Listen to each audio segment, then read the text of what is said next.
तोते को घर में पालना शुभ है या अशुभ। जय श्री कृष्णा दोस्तों, स्वागत है आपका ज्ञान सारांश यूट्यूब चैनल में। क्या आपने कभी सोचा है कि जो उड़ सकता है उसे कैद करना कितना उचित है। तोता केवल एक पक्षी नहीं, वह संकेत है बुद्धि का, वाणी का और चेतना की स्वतंत्रता का। आज के इस ज्ञान संवाद में हम जानेंगे, क्या घर में तोता पालना शुभ है या अशुभ। यह प्रश्न केवल पालतू पक्षी तक सीमित नहीं है, यह हमारे कर्म, करुणा और वास्तु की गूढ़ व्याख्या से जुड़ा है।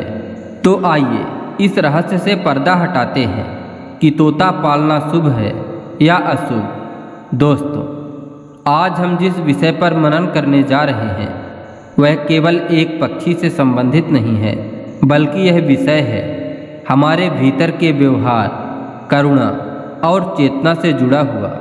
बहुत बार हमारे पास यह प्रश्न आता है कि क्या घर में तोता पालना चाहिए। लोग कहते हैं यह बोलता है, सुंदर है, बच्चा खुश हो जाता है। लेकिन प्रिय दोस्तों, क्या आपने कभी सोचा कि वह जो बोलता है, क्या वह स्वतंत्र होकर बोल रहा है या वह केवल दोहराव कर रहा है।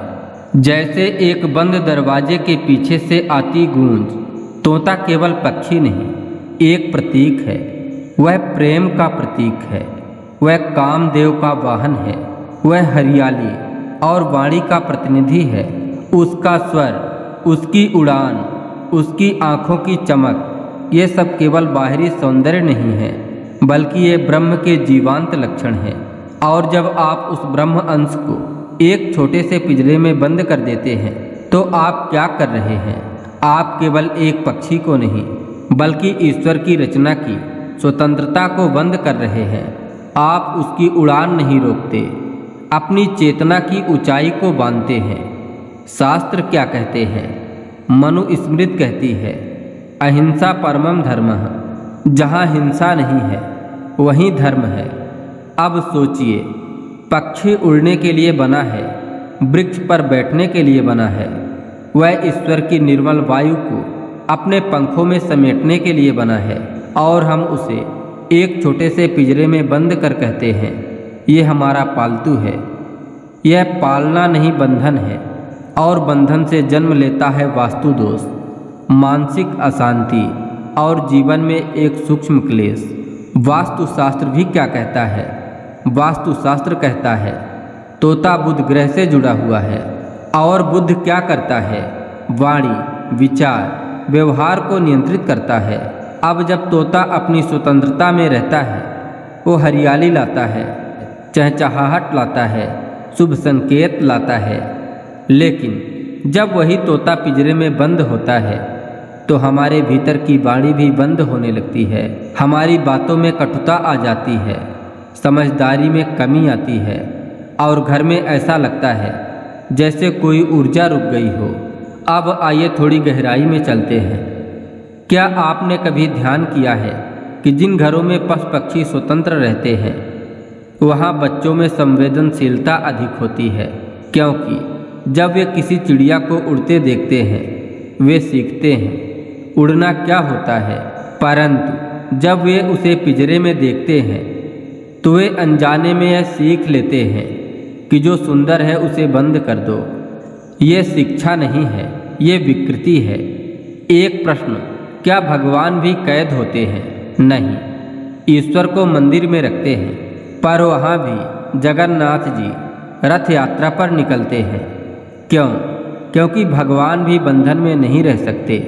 तो फिर भगवान के बनाए जीवों को हम क्यों बांधते हैं? अब मन में यह प्रश्न आता है, तो क्या करें?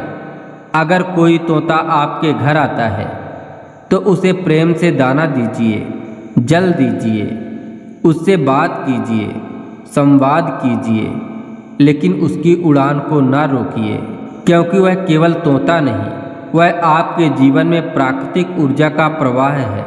वह आकाश से आपके घर आया है, वह दूत है शुभता का।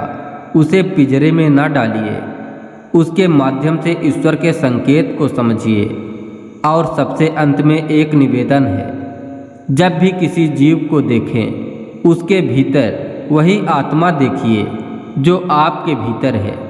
जो स्वयं को परमात्मा मानता है वह कभी किसी को बांधता नहीं। तोता हो या गाय, कुत्ता हो या मनुष्य, सब में वही एक चैतन्य है। उसे पहचानिए और सबको जीने का अधिकार दीजिए। यदि यह विचार आपके हृदय को स्पर्श करता है तो ज्ञान सारांश से जुड़े रहिए, क्योंकि यहाँ हम शब्दों में नहीं सत्य के अनुभव में जीते हैं। दोस्तों, अगर यह वीडियो आपको अच्छी लगी हो तो एक लाइक ज़रूर करें और कमेंट में लिखें जय श्री कृष्णा, राधे राधे।